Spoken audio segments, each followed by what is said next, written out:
So thanks so much, y'all, for joining us this occasion today. My name is Carlos Flores, and I'm an assistant professor in residence here in the Department of Communication Studies at Greenspun. And our occasion today is a first-generation focus group. And typically, when it comes to talking about first-generation students, we also should consider first-generation faculty and being even the first in our families to pursue a college education, to pursue a master's, a PhD, to pursue the professoriate, and really just kind of expanding what it means to be first generation. And so I really thank you for being a part of this being part of this space today.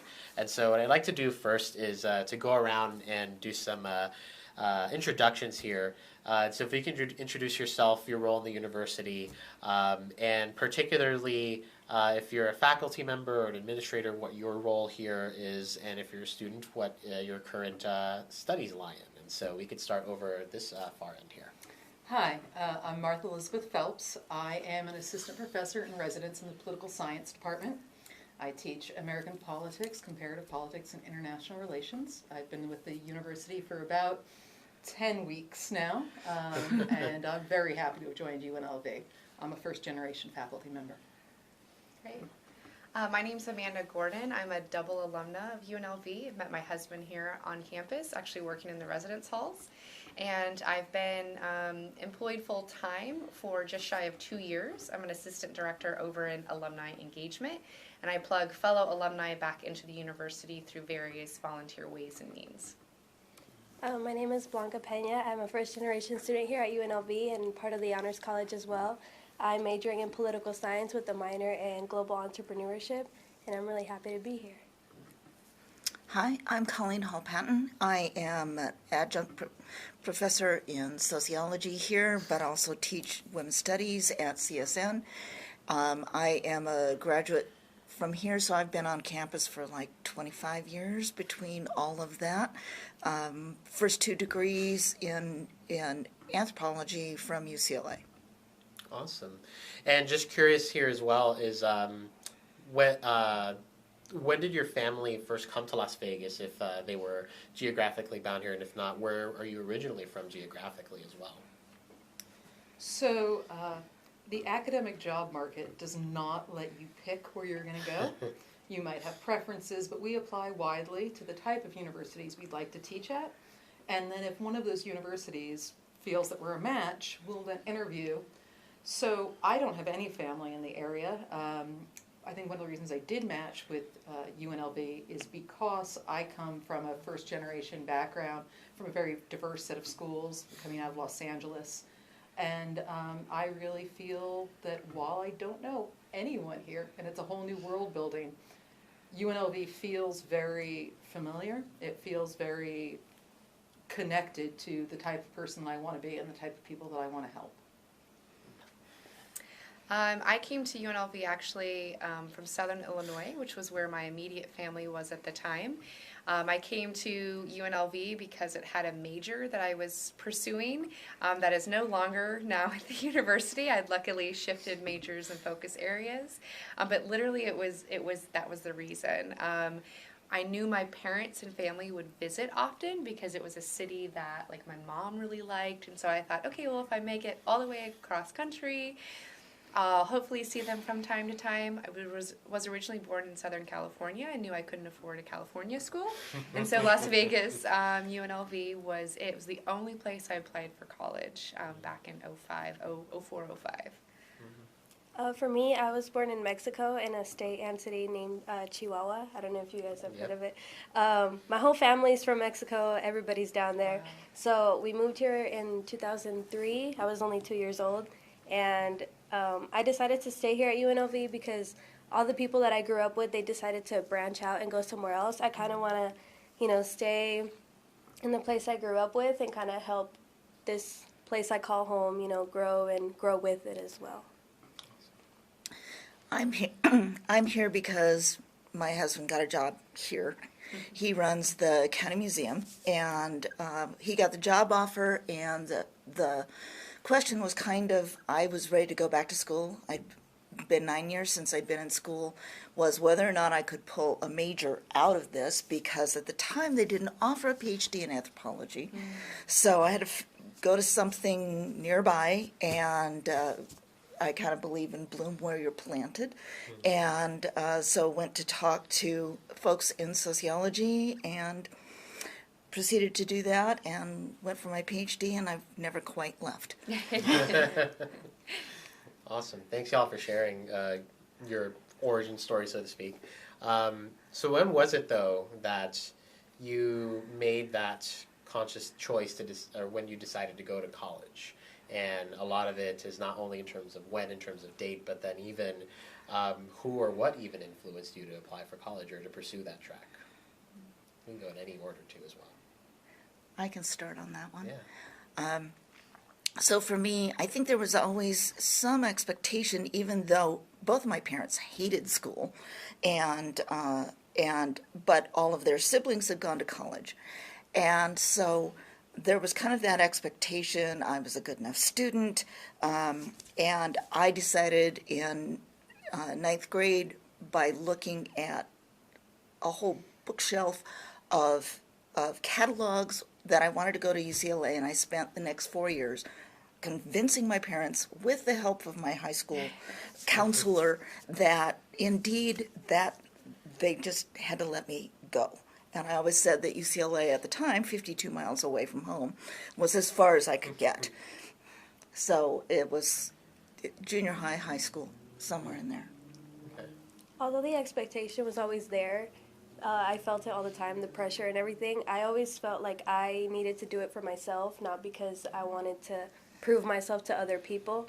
Just because when I was growing up with my family, it was easy to see how much the struggle was because they didn't go to school and because they didn't pursue a career.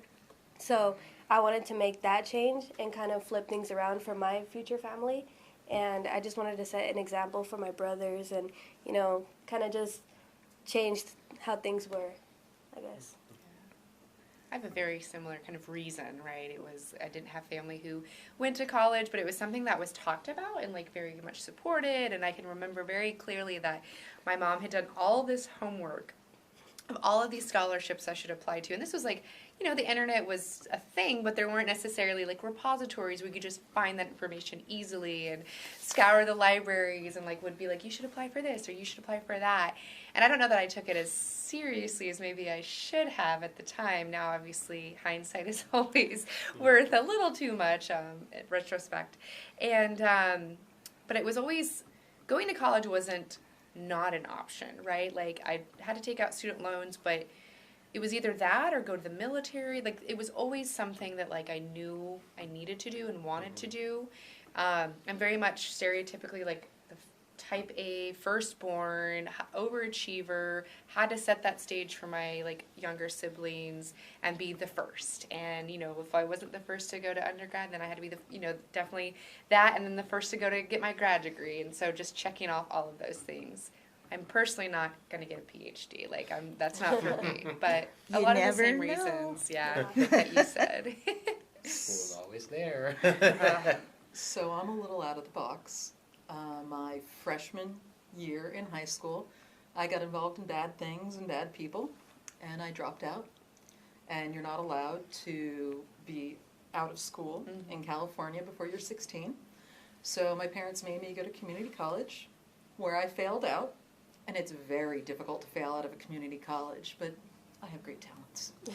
So I went to a second community college, and there I met a professor of history named Hal Hoffman, who treated me completely differently than anybody else had treated me. He treated me, instead of being the problem child, he treated me like I was brilliant, and whenever I would hit something I didn't want to do, he would make it harder. And somehow that really captured me. The UC system has a policy where if they have space, they'll accept their community college members into there. So I went to UC Santa Cruz by the skin of my teeth and just kind of strung myself along until I got in the real world, I suppose, and I got a job at the Woodrow Wilson Center for International Scholars and realized I loved what they did. I loved what the program directors did. I loved the way they would give talks, the idea of oral history. I thought it was great.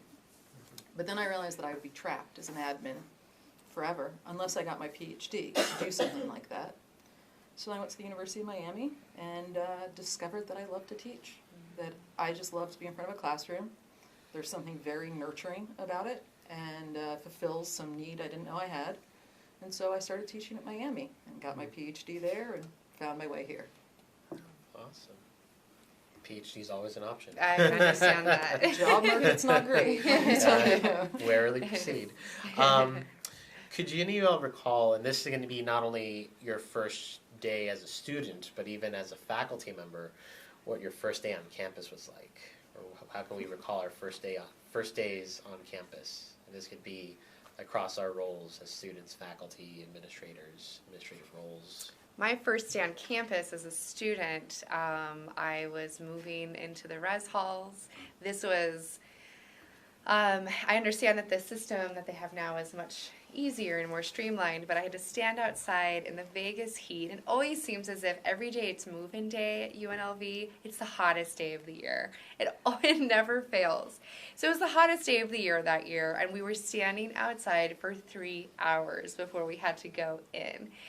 A lot of buildup and excitement and anticipation sort of like overrode like the general, I don't know, discomforts, because like I was here, I had made it. It was all this buildup. I had family that were like here to support like the launch of me, if you will. Going up and trucking up all the things that I had owned at the time that fit into like a van, and just so much anticipation behind that of like what was in store and people I would meet. Of course, living in the res halls, like you have an immediate community and like you're all there to support each other and have fun and just build each other up in a way. And there was that immediate sense of like home, even though my home was not in Las Vegas at all. Coming back as a full-time admin faculty, there was a lot of like nostalgia already for me because I got my degrees here. I met my husband here. Campus was very familiar. I liken it to as if you go back to like a childhood home or somewhere that's like really like a physical location that means a lot to you, but it's not your stuff anymore. It's as if you go back home and like somebody else lives there and they've moved the furniture, but there's like the sense of the bones of the facility is still there. That's kind of how it's like for me, because I worked and lived on campus, and so for 6 years of my life, this was it.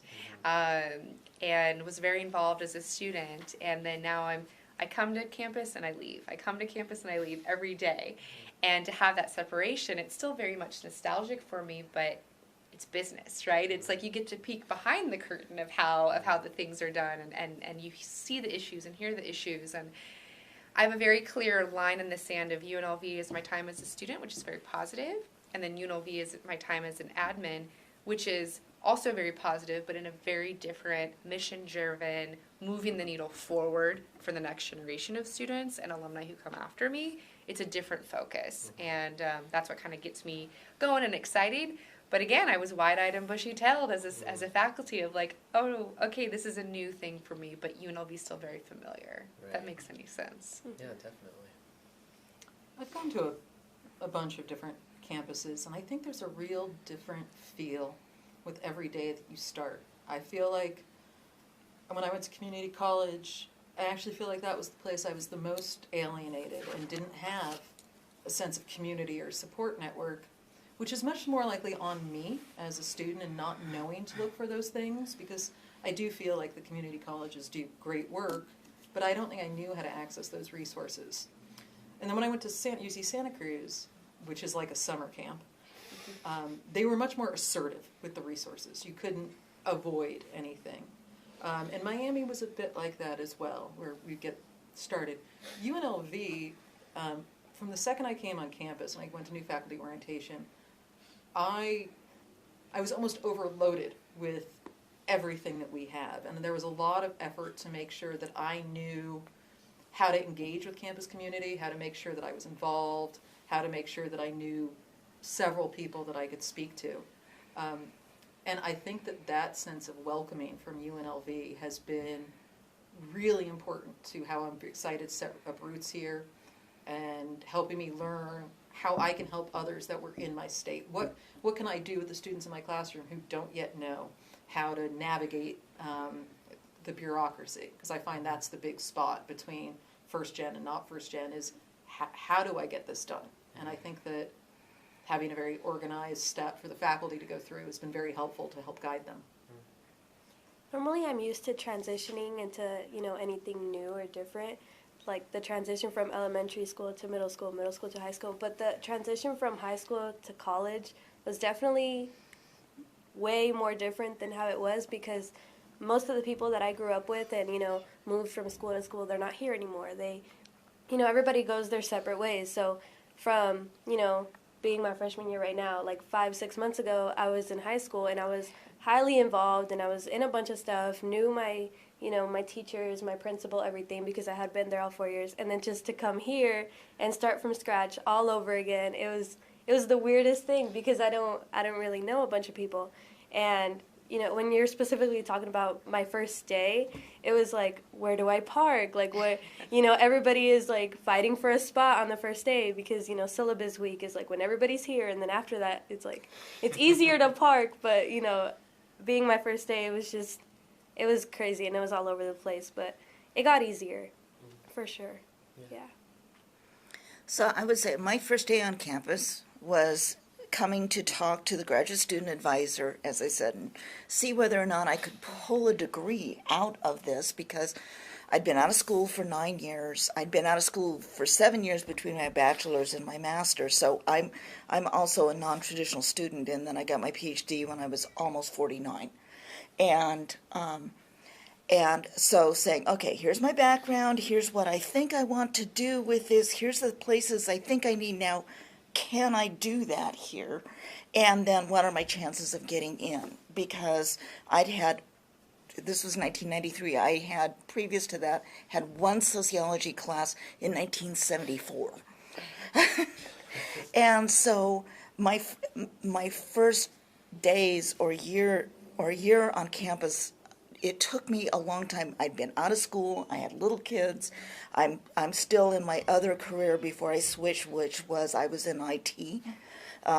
Put myself through school as a computer programmer at the Water District, and how to balance all these different kinds of pieces, and how I fit in sociology, and finally landed as like a wolf in sheep's clothing.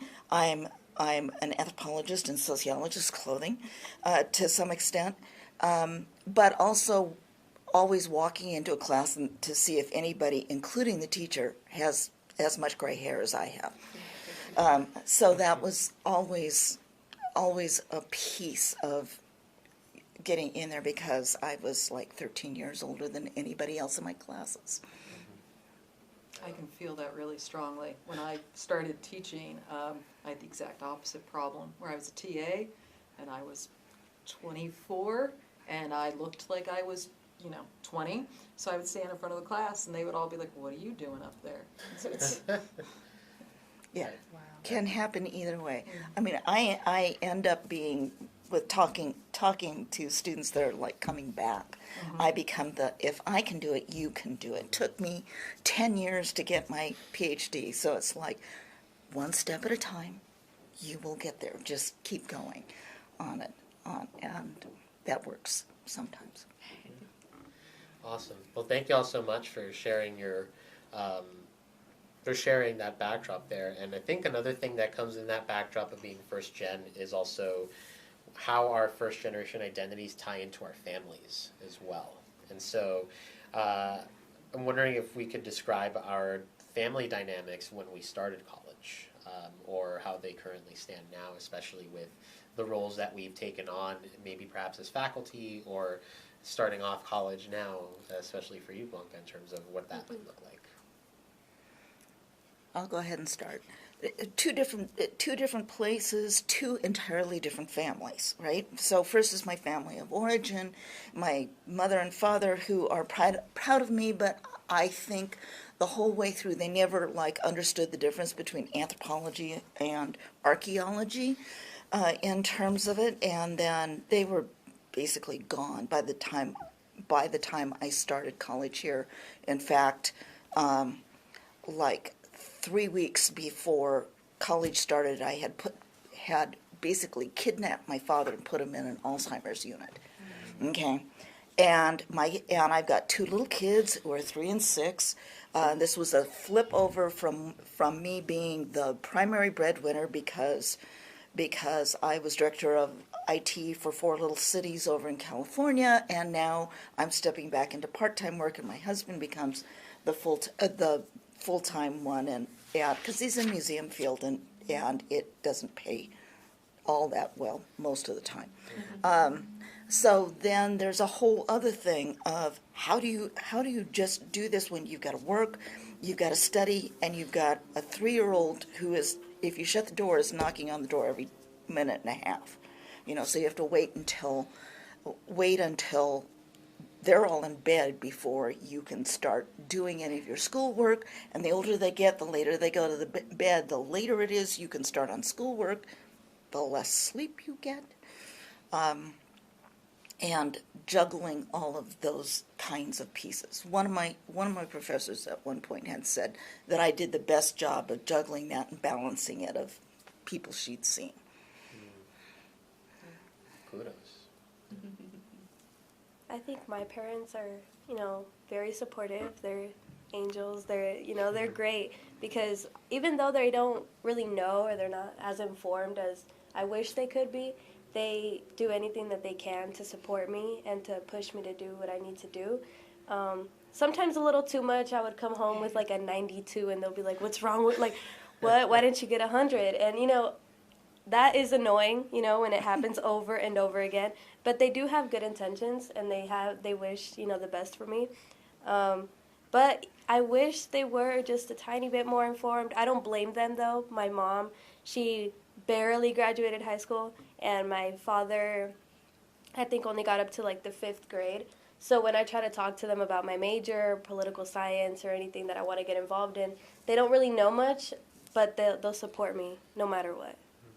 So I think the question about family is a great one, and I really liked the answer over here about talking about your chosen family and your biological family. My parents were very, very firm in pushing all of the kids to go through. So I come out of UC Santa Cruz, my brother comes out of UC Santa Barbara, and my other brother comes out of UC San Diego. So we all graduated and went through. It was a big push. But I think one of the biggest parts, if I'm talking about why I'm still here, why I pushed through, is when I went to get my PhD, just by circumstance, there were five of us that decided at our friend group to go for our PhDs at the same time. And we all went to very, very different places. Oregon, Texas, New Jersey. I went to Miami. And there's a huge dropout rate in the PhD programs. And for me, it was very important, powerful, connecting to have a group of people that I was going through with, because when I was going through something like comps, it's very hard to talk to anybody about how hard qualifying exams are, right? You'll talk to somebody like, oh yeah, I took really hard exams when I was in college. And it's like, yeah, I hear you. Your experience is valid, but I'm going to sit in a room for 8 hours with nothing but a keyboard and no internet and tell you anything these professors would like to know and prove that I am an expert in my field. And I think having that feedback and that repertoire with a group of people that were going through really helped me and let all 5 of us got our PhDs, which is a ridiculous statistic. And I think that had a lot to do with going in as a unit and being able to continue that. So I think my chosen family was exceptionally powerful. For me, my parents and everything, they were in Illinois whenever I left to come to UNLV, and eventually moved to nearby Arizona. And so for my first like 6 months or so, first semester, it was long distance calling. I'd visit for like Thanksgiving, but they knew that there was an eventual move coming. And so part of it was also this like goodbye, if you will, to my time in high school in Illinois, because I was, during my first winter break, I was also helping pack the house for like the eventual move. And my family was, of course, very supportive. They would joke and say, oh, it's to be closer to you. And we still have a good relationship now after all these years. But we just lost a light. You're good. So no, they were very supportive, of course, me coming to college. I have much younger siblings. There's a 10 and 15-year age difference. And so when I moved away, I think that had an impact on our relationship now, because I was physically removed from that immediate like nuclear family situation, being an adult doing this very different thing and lifestyle that couldn't quite relate back down to a 3-year-old or, like, and so forth. So I hopefully have set a good example for them in that immediate family, but they were supportive. It was calls, but then again, I was also closing a chapter that first couple of months of college. And then now they're all in Arizona, so they're very nearby. Awesome. Yeah, I kind of in that same boat too. Like I'm originally from Los Angeles, and I went to school at Arizona State, and so the 7-hour drive was painful. Sure. And so, but part of it is also like having some difficulty in sharing, like with my parents who did some college, or my dad, both my parents went up, so there's like a little bit of college, but ended up moving here in 1984 with my brothers, and then I was not around still. But yeah, and so like to not have those structures in place, but still have them support you in other ways, no matter what, is still very affirming. But especially in terms of like chosen families, another important thing I think that emanated from this.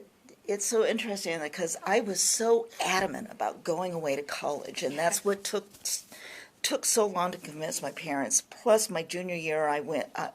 University of California has a great exchange program, and I went to Georg August Universität in Göttingen, Germany, for a year. So, and I'm an only child. So, for my parents to have me 8,000 miles away, and this is 1975, 76. There's no such thing as phone calls. This is the letters that cross, because it takes 6-7 days under the best of circumstances on that. So I was really, really away, and I was really happy to be away through all of that. There's a lot of reasons that actually had very little to do with my parents in terms of that in the long run, if I think about it. But at the time, it was just it was one of those things like I'd be away, I'd be traveling Europe by myself for a year, and I'd come home and I'd have a curfew at home. Even though I was working graveyard, in between times I still had a curfew, and so those things were ongoing pieces. I think that one of the things that I have a difference of is that there's been a lot of talk about being driven to go to college and having that as a goal and a push. When I was in high school, for the brief period before I dropped out, I never wanted that. I never wanted academia. I never wanted to sit in a room. I wanted to fly fighter crafts. I wanted to fly jet planes and shoot missiles. And it was when I discovered that I couldn't be in combat. That started to not be as appealing for me, because I want to effectively fly planes and shoot things, not just teach other people how to do it. But I think for me, it took the moment of discovering there was something in academia that I loved, that there was a place I could fit in, that it wasn't just all sitting behind a chair and listening to somebody just talk at me. It took a real engagement with not only the material, but with the professors and the people guiding me to understand that it's more, and it's a journey that I'm on with my own knowledge. And so there's part of me that's really envious of how you were so driven to just come into college and find that path, because it took me much longer. So. At least you found it. Eventually. It took a while. We'll find it along the way, yeah. Yeah. So on that note, in terms of finding that path, I think one thing that comes up a lot is in terms of feeling like we fit in the college space. And so I'm curious to know how we can describe how we felt when we first came into our college space. Did you feel like you fit? Did you feel like a fish out of water? Or was this something that perhaps you weren't even thinking about because you had to find a parking spot here on campus during syllabus week? And so I'm curious to know if we can talk about this at some length. I did not fit in high school. I did not fit in at community college. I didn't fit in either of them. I struggled through my master's, and I didn't feel like I fit in there. When I walked into my first class at Miami, I fit in. And I don't know if it's that I had learnt from so many other places what being a college student was, or if it was the first time I went into a class and they just expected so much of me. I had no ability to be afraid because I was trying to remember what I had read 3 years ago and defend myself against these barrage of questions about things I was supposed to know. And that was the first time I think I really felt like I belong, I am one of us. And then I think projects like this here on campus, the intersection, the way that there's been such a, hello, whoever you are, whatever you are, thank you for being here. Here are our resources, and actually, we have one thing we really want of you. How are you going to make this place better? And I think that when UNLV has turned the question, instead of how is UNLV going to help me, and asking me how am I going to help UNLV, it's made me feel very connected. It's made me really feel like I belong, that I have students to nurture and care for, and that since we're a young university, I have a chance to participate in the growth to be a established powerhouse where we take our kids and help them achieve. It feels like we're at a place that we can send our students anywhere. Yeah. And I really feel comfortable here because of that. I'm not wasting my time. I'm not wasting their time. You're more professor like you.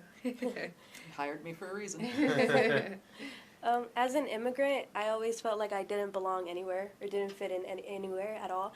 And I grew up on the east part of Las Vegas, so it's not the part that has the best reputation, or, people don't always want to say, let's go to East Side Las Vegas, Nobody really says that. At UNLV, I've met a lot of people that are from in-state, but most of them are from, Henderson or Summerlin, Centennial Hills, things like that. So although we all do come from different places of Vegas, and even, outside of the state, outside of the city, here at UNLV, I felt like I do fit in because people keep reminding me that I do fit in, and I really like the energy in that type of environment, and I'm really glad that I did pick UNLV because, I don't want to say the first time because, yeah, but, one of the few times that I did feel like I fit in was definitely here. That's good. Very good. And I would say also, being at UCLA and then on in the education abroad program, where I was acutely aware I was the only one of the 70 of us that I knew of that didn't have at least one parent with a college degree. Mm-hmm. And so there was, my best friend still is, both of her parents had college degrees. Her dad was a college professor at SDSU, and my dad sells paint at a paint store, and but at the same time we were the chosen few because there was only 600 people out of the entire UC system across the world at that point. It's like, well, you belong because you're here. So that was one of the first times I felt like I belonged. Here, I didn't expect to stay here. I expected it to get my PhD in 5 years and then go out on the job market. And I did go out on the job market, but for whatever reasons, I never got a real job, right? So I'm still here, and I'm what I call a full-time part-timer, teaching 8 to 10 classes a year.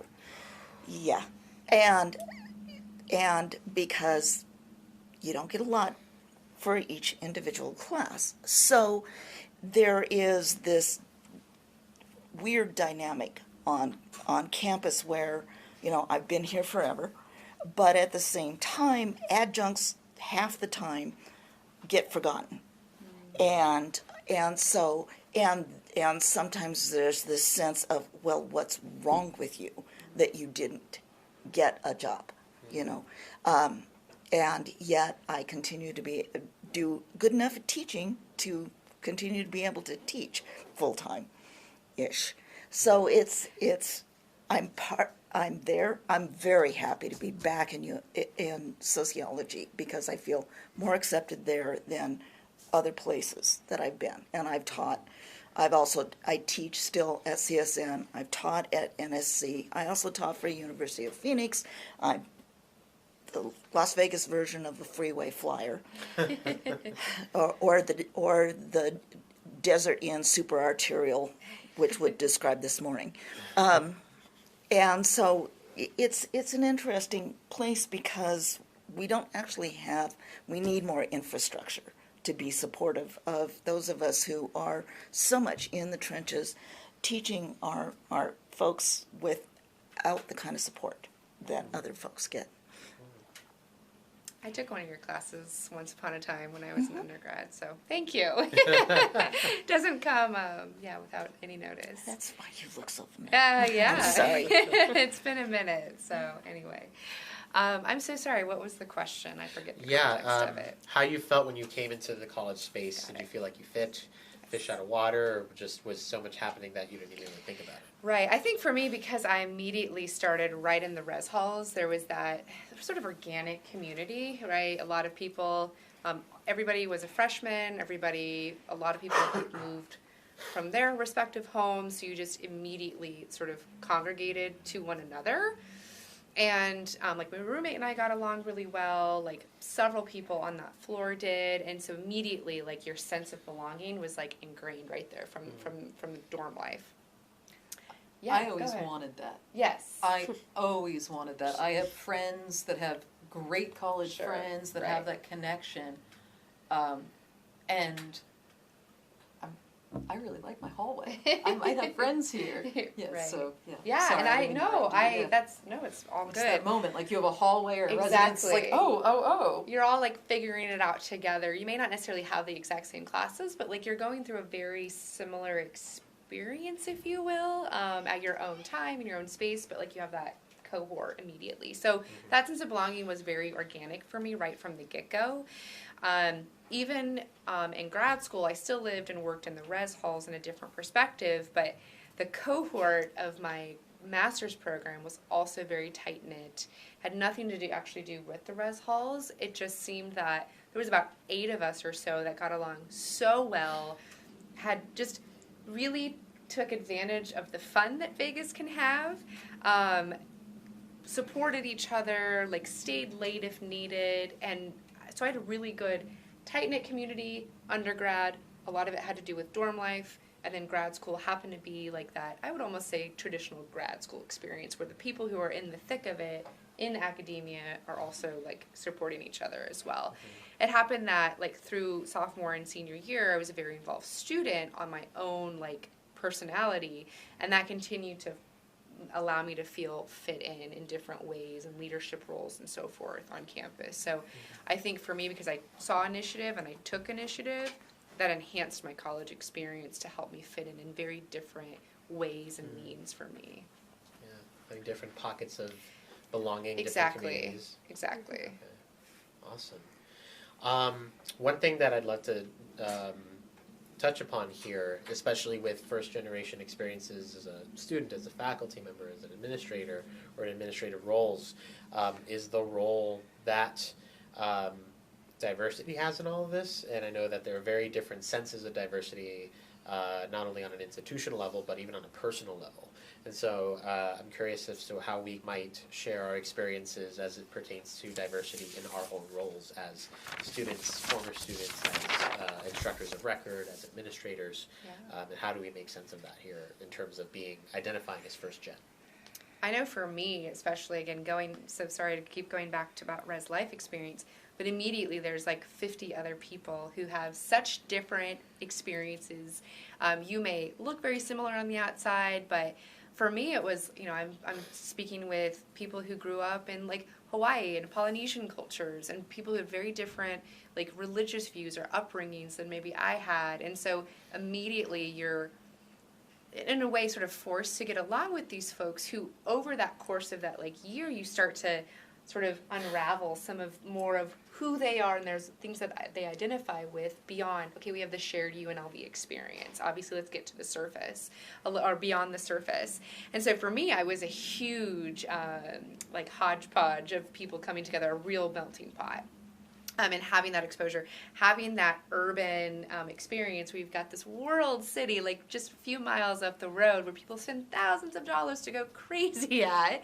Like there's this really great university like in the middle of that. And for me, the diversity was just from the get-go, being exposed to such different but cool ways to view the world.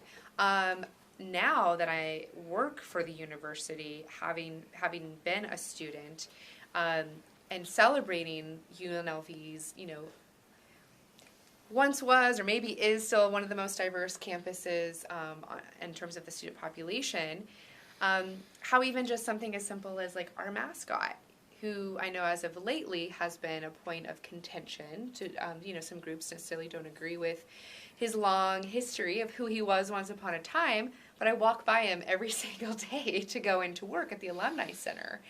And how something like that is, UNLV allows for, I think, healthy discussion and dialogue to say, people are going to have very different views, and sometimes you need to have that opportunity to just say, hey, I disagree with this, or I disagree with that, and let's come to a healthy discussion and an agreement in order to move forward.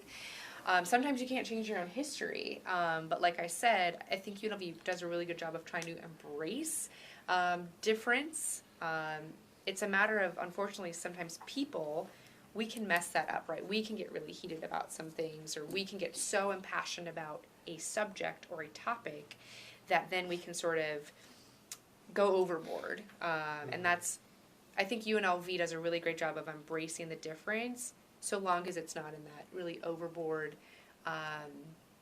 like democracy, type of way, where it's a very, again, very healthy discussions. And I've seen that as a student, as a staff member, but we can always do more. I mean, right, you can always do more for embracing diversity. I think you just took all the words out of my mouth. Like everything I wanted to touch on, you pretty much said it and better. Thanks. Yeah, no problem.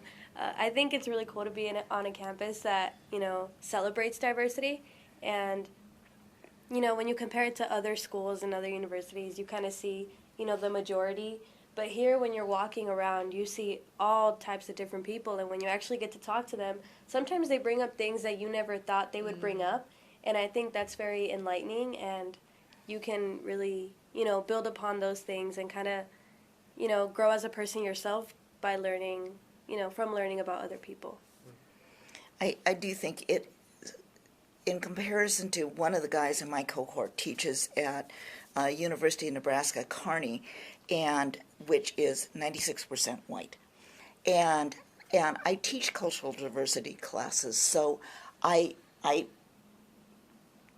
if things go well, I try to encourage my students to share their experience, because students learn so much better from each other than they do from us, and how lucky we are to be able to do that here on campus.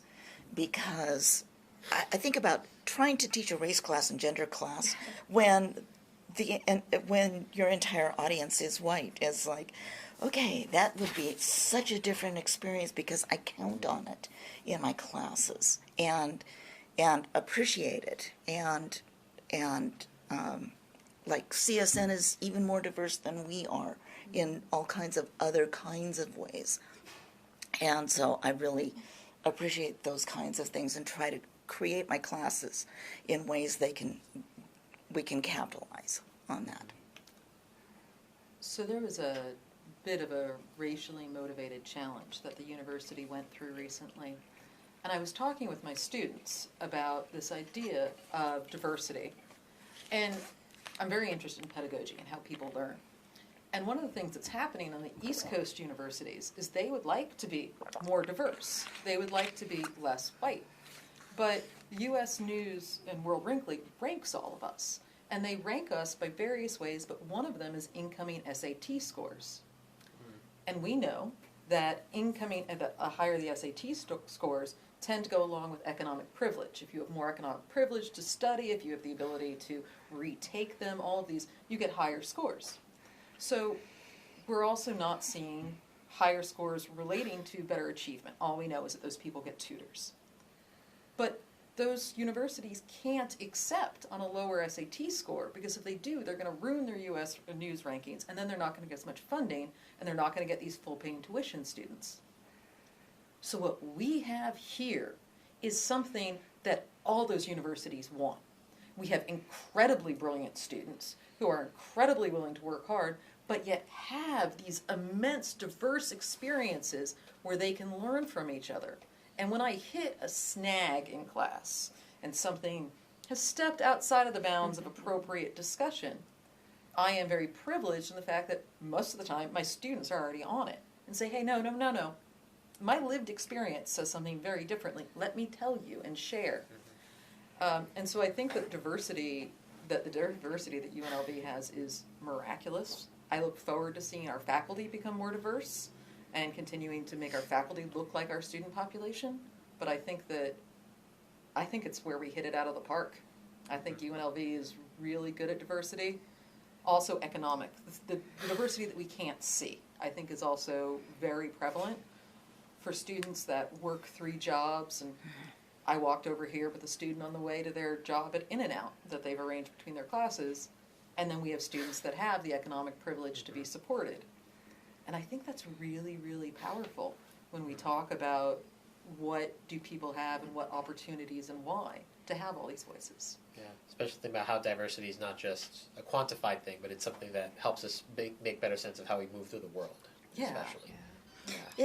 It's also when I was looking at some of the stuff that how it's changed and how UNLV is different from having come out of, say, the anthropology department at UCLA, which I look at both my undergraduate and my master's experience there and realized only like 25 years later that every woman that I took a class from, not a single one of them was on the tenure track. And I didn't figure that out until much later.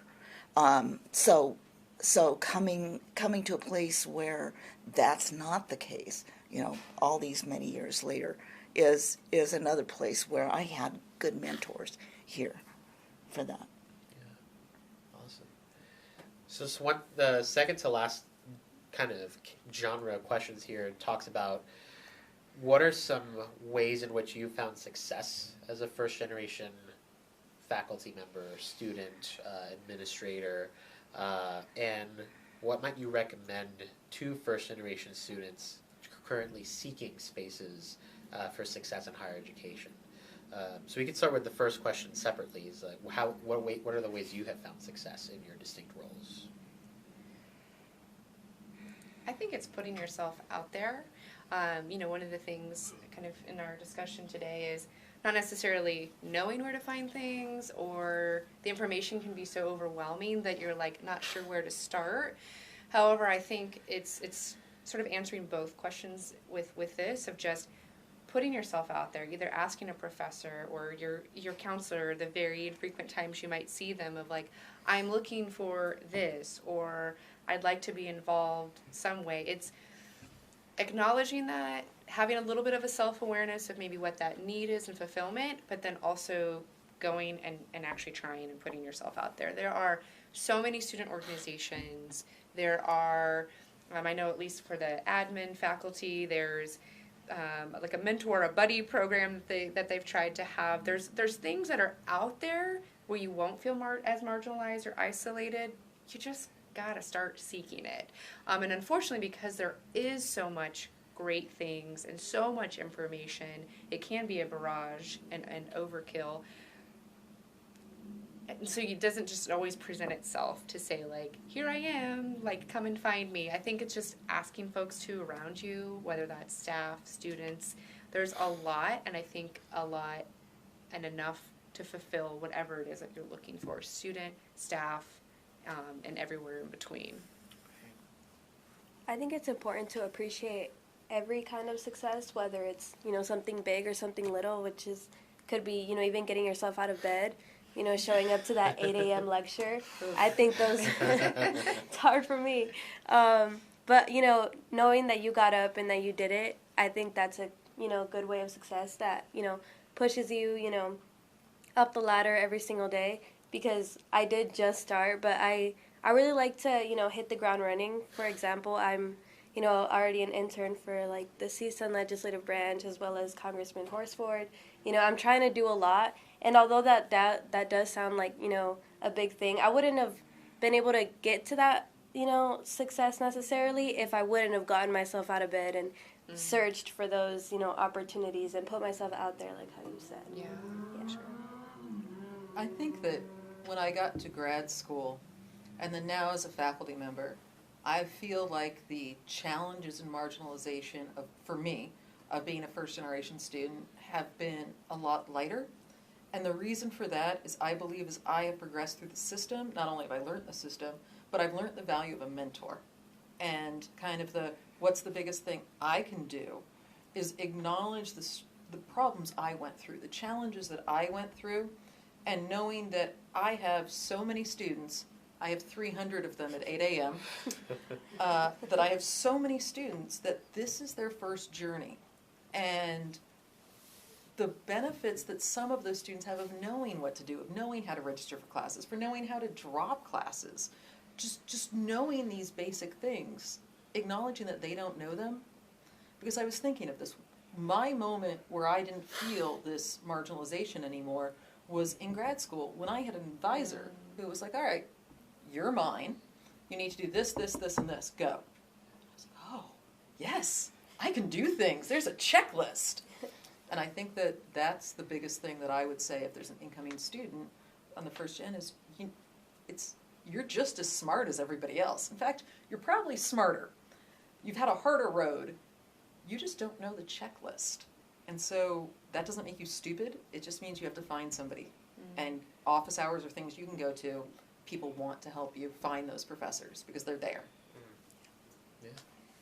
Yeah, I would say that first step of because I don't think I did it successfully for either my bachelor's or my master's. I was terrified of professors, and that idea of going and talking to somebody. Surely they didn't want to talk to me, and let alone that they were there to help me, and being on the other side of it. If you just get students to just come talk to me,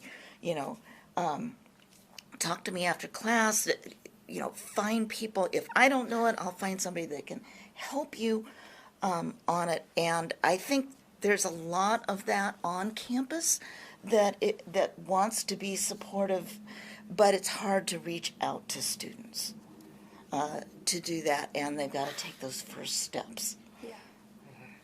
Yeah, I think a lot of this really goes back to this idea of creating spaces, even if they're interpersonal or they're not tangible, but even I think this idea of like affirming students and letting them know that like, hey, you deserve to be here, like you've fought and clawed your way, and it's so valuable to acknowledge that for them and remind them constantly that they are in a space where they belong. And so it's extremely important to remember going forward. I think having these stories too of professors or admins that maybe didn't have the easiest path, and that they can understand that there are people that they view as very successful that have landmines behind them.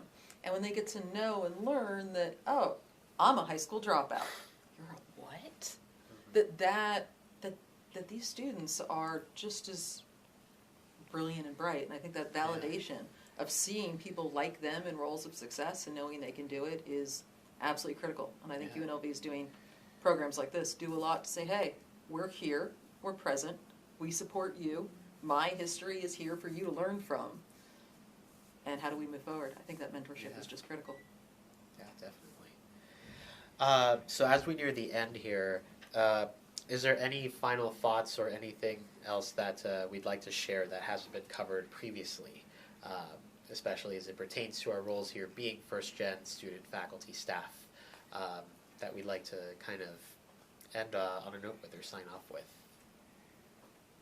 Any lingering thoughts? There's a guy named Hal Hoffman. He is at Mount San Antonio College. He teaches history. And I'm here because somebody in a community college cared about me and cared about my differences and cared about what made me weird. He cared about what made me strange and nurtured that. And because of Hal, I'm here. And I think the most important thing that we have as faculty members is that ability to say, hey, you're brilliant. You made it. You're from Mexico. Like, that's hard. Your family doesn't know this story, and look at what you're doing. And I think that what Hal was able to do for me is what I want to give back. I think the most important thing that we can do is build those horizontal networks and nurture our students, because we have some of the best in the world. Yeah, thank you. Sorry, I'm like caught off guard. I late in my academic career, so maybe senior year, I had a professor who had cared. I wasn't necessarily doing really well in their class. They had just very hard subject matter, but I approached, right? I got the nerve to approach them. Like, they wrote the book. How could they, like, even, give me the, like, wink of an idea down here? I'm just a minion.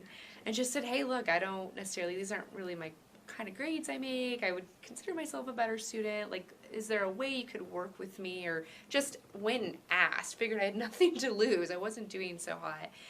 And they took the time and allowed me to, I had to do some hard extra credit, but just show that I was serious about it.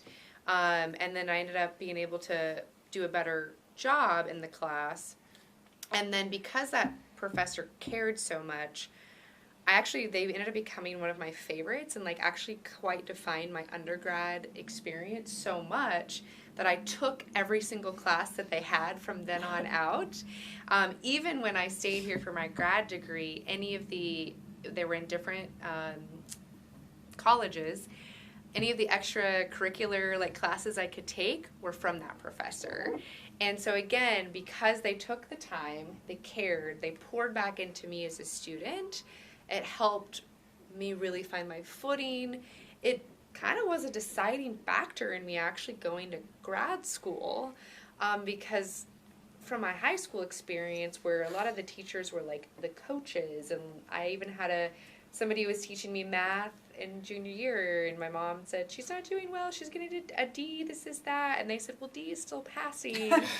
So then in college, people like cared and knew and tutored you and like walked alongside you if you put yourself out there to say, hey, I need some help, was really defining for me as a student. Although I don't work necessarily in academia now, it's still really much has helped me, and like I want to give back and help and ask people the questions, and if they have the resources that they need to be successful. So thank you, UNLV, for hiring good staff like yourself, and for bringing about some of the greatest students that like I've been able to be one sitting next to. You're doing a great job. Since we're on camera, who was this professor? Dr. Andrew Spivak, who's still here. He's in sociology. He was one of my best. I think it's very important to, show and appreciate that professors do make a difference. Maybe not just professors, any kind of faculty, staff, admin, anybody. Because, college isn't black and white. It isn't just you go to class, you get your grades, you leave. It's not that. I think you'll survive if you have, what's in here. If you have the passion, the drive, if you care about people, if you care enough to push the person next to you to keep coming, as long as you do it to yourself. And I think if you do it to yourself and you push yourself, you can definitely do it to other people, and that's what's going to keep, growing the community. And for me, if, we're putting names out there, Dr. David Sinclair definitely helped me, find myself and see myself here where I belong, where he told me that I belonged. Thanks to him, I am in the Honors College. He gave me a call, and we had a really good conversation. And he was like, like he said, he's like, yeah, you're from Mexico, you're different, but, you belong here, and it doesn't matter, status, anything like that. You belong where you should be, and that's where you are. And if we don't have that person yet, or if we haven't, if we don't ever find one, I think it's important to be that person, for sure. Yeah. I think the thing that keeps me going is that I can see that what I'm doing makes a difference. And so I always think of it as being, if I can, changing the world one student at a time. And those kinds of things with all the other places there, to see those differences, to see those light bulbs go off and stuff, or to have those conversations where you can watch the whole class gel on things. When those happen, that's what makes it worth it. Awesome. Well, I'm so thankful to have shared this space with you all here, that we created some really good discussions and connected to one another. And so thank you so much for being a part of this endeavor, and I wish all of us the best as we go forward. So, Thank Yeah. you. Thanks. Thank Thank you. you.